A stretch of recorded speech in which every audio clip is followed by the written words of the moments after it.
The time is just gone 13 minutes past 9 a.m. as we continue with news and views this morning. We stay in the company of our Salam Media listeners, our viewers on the various platforms of Salam Media this morning. We also welcome One Nation 88.9 FM out of Polokwane this morning.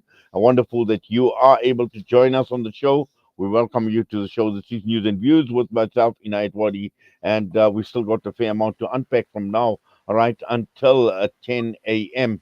Now, shortly, we will be talking about hospitals in Limpopo and migrants are now being blamed for the surgical backlog.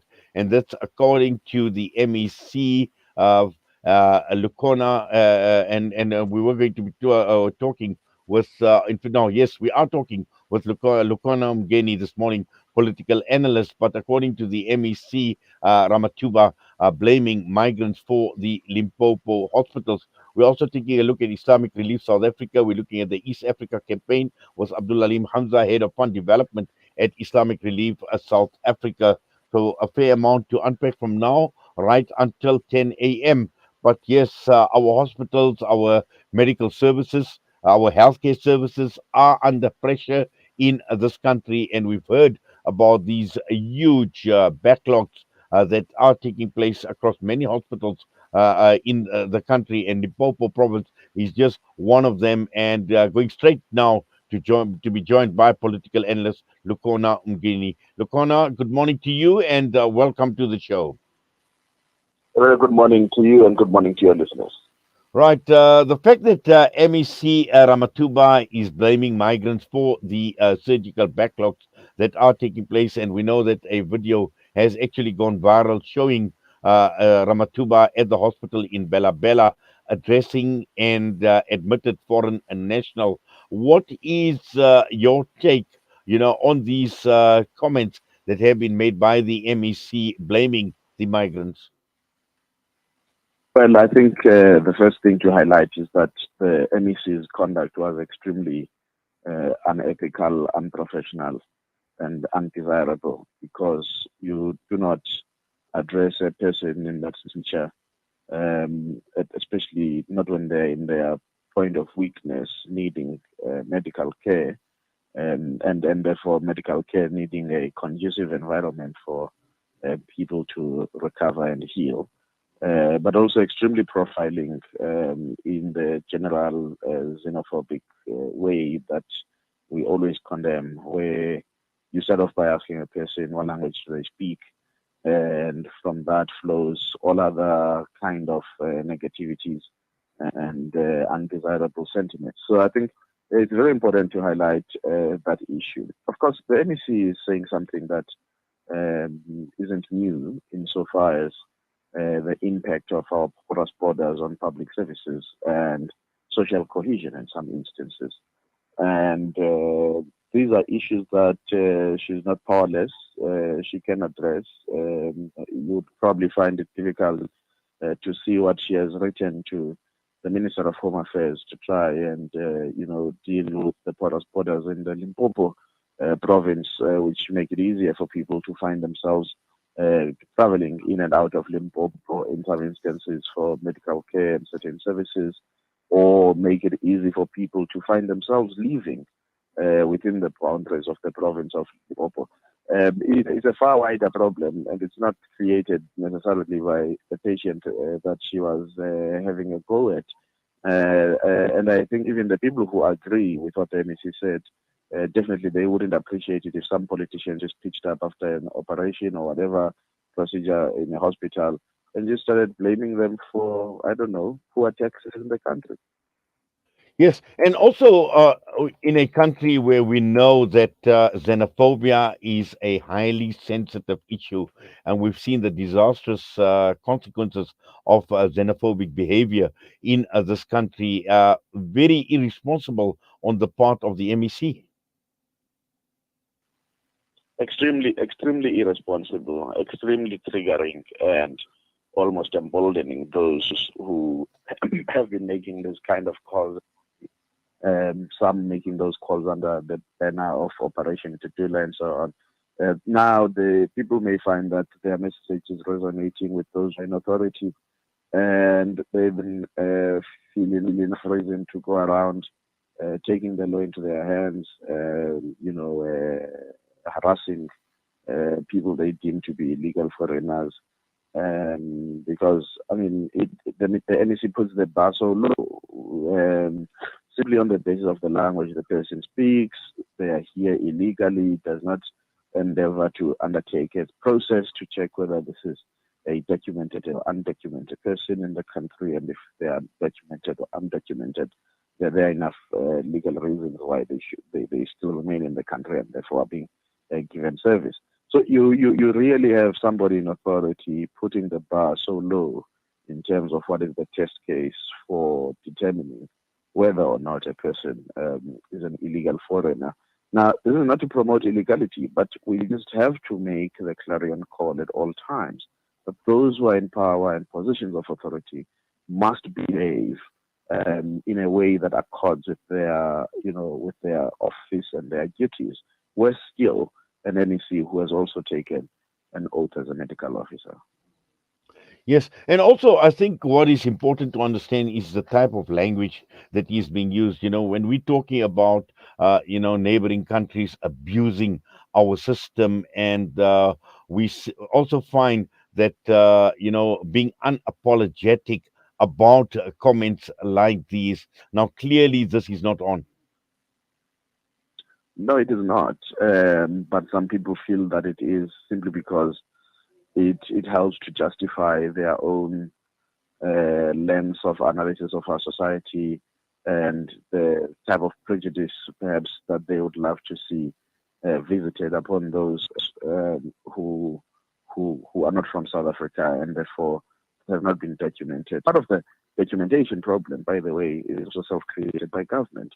Um, you see now government really scrambling and chasing against time and finding itself in multiple threats of litigation, particularly because of them wanting to do the away with the special exemption permits of Zimbabweans, and this has partly been created by the very same government, and it's difficult to see how some an MEC can just defer the need to take responsibility. And as some people rightfully said, the MEC is scapegoating and using the most vulnerable people. And when those in power scapegoat using vulnerable people in society, they actually endanger those vulnerable people because they open those people to multiple abuse that is justified because those in power are doing it as well. Yes, and clearly healthcare is just one example, and as you mentioned, scapegoating and playing the blame game. But our fingers are definitely pointed in the wrong direction, because there are multiple issues, when it comes to service delivery, and not in this specific case of healthcare and surgical backlogs. There have been just so many other issues that have been playing out, and even when one goes back, looking at the pandemic, looking at how the whole questions around PPE, all these matters were being handled. And again, it's fine to, like you mentioned, those that cannot defend themselves, those that are vulnerable. It's easy to point fingers at them, but you know, uh, there's got to be a lot of introspection, I think, on the part of the powers that be, when they become irresponsible and when they openly make these statements like this, and when one sees a video like this going viral.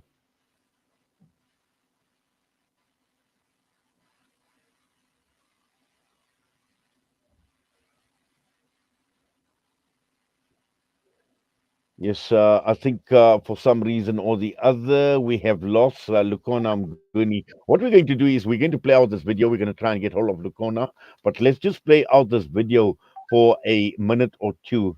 Lukhona, are you with us? Well, First I one. see now Lukhona is not When with was us. Sky? Let's. You speak Shona.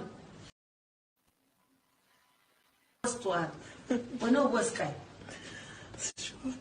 You speak Shona. And then how do you find yourself in Villa Villa and Malala when you are supposed to be with Munangago there? You know he doesn't give me money to operate you guys. and I'm operating with my limited budget. Thank you so much. I appreciate Oh, well, you can't appreciate that. You're killing my health system. You are killing my health system. When you guys are sick, I'm hearing these days, you just say, let's cross Limpopo River. There's an MEC there who's running charity department. It's not. And I'm going to tell you something that is truthful and painful. You know, Stats SA goes and count people during the census and tell me that in Limpopo you have got 5.7 million people, and tell me out of that 5.7 million, 91% do not have medical aid. They are dependent on the state. 9% they would say has got medical aid. They depend on private hospital. And then they go and give National Treasury. When National Treasury allocates its budget, they said Limpopo has got 5.7 million people, and they subtract the 7%, 9%, and they give me the budget of the 91 to do all these operations. Now, I am here, instead of using the budget for what it's meant for, I'm operating for what Mnangagwa is supposed to do. And that is why when my people of Limpopo want health services, they can't get. And that is angering the community. Because you are coming here to, I was in George Marcel. We are busy operating Mozambican National everywhere. And you are not even registered anywhere. You are not counted. You are even illegal. And you are abusing me. This is unfair. It's unfair. I can't go to Zimbabwe and get health care. You speak Shona. And then how do you find yourself in Villa Villa and Malala when you are supposed to be with Mnangagwa there? You know he doesn't give me. Yes, in fact, that was a video that we were just playing out. Was showing the MEC Ramathuba talking, and just to give you an idea as to what this is all about, I believe Lukhona is back with us. Lukhona, welcome back. Thank you so much. I think we had a technical glitch there. Yes, we were just playing out that video, and obviously, I can understand as to why the reaction to a video clip of this, and also at the same time, I would say just looking at the type of language, and this was the first time I've seen the video, and it's actually very demeaning for the person to be spoken to in that manner, and also just watching in the background how people were actually laughing and mocking as she was talking. Now, this is now obviously indicative of who we are as South Africans, irrespective of whether the person has been legally in the country, documented, undocumented.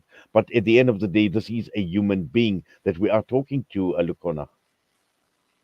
No, absolutely. And the intention was to ridicule it, as you can see, the background murmuring and laughing and mocking, as you put it. And this is an MEC now who is marshalling health professionals to really act in ways that are.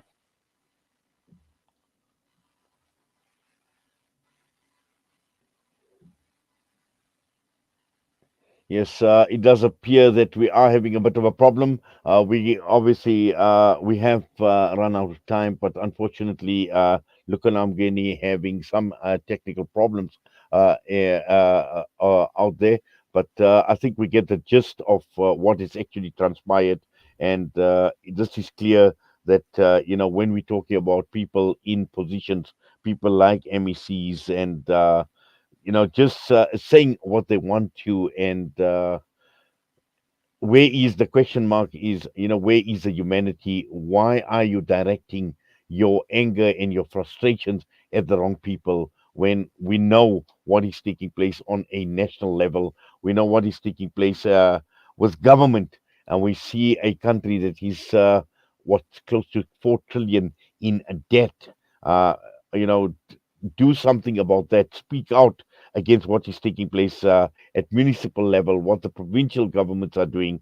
And here we are, a simple person somebody comes through looking for medical care in the country, and you are now playing the blame game, saying that 90% or 91% of the people are not on medical aid, and just how much pressure these people are putting. Lukhona, welcome back. Yeah, I'm not too sure what the problem is, but you can just continue. And we were talking about the mockery and the ridicule. No, absolutely. So I was just saying, you have an entire MEC who was getting health professionals to act at odds in terms of what their profession stands for. But you are also quite correct to highlight the quality of leadership or lack thereof that is demonstrated in that video clip. But this is not the first time the MEC has put her foot in it. During COVID-19 management, she had all sorts of remarks that she was making, which earned her harsh criticism and reprimand. So, but nothing will happen to her, because nothing that generally happens to those who misbehave in leadership in South Africa and set the wrong tone. Because to some degree, it is as if, as you suggest, that's who we've become: people of low morality, people of low expectations, and people of little regard for humanity any longer. And this is also demonstrable in other things that happen in our country, whether you're looking at our crime statistics, the murder rates, the gender-based violence, and so on.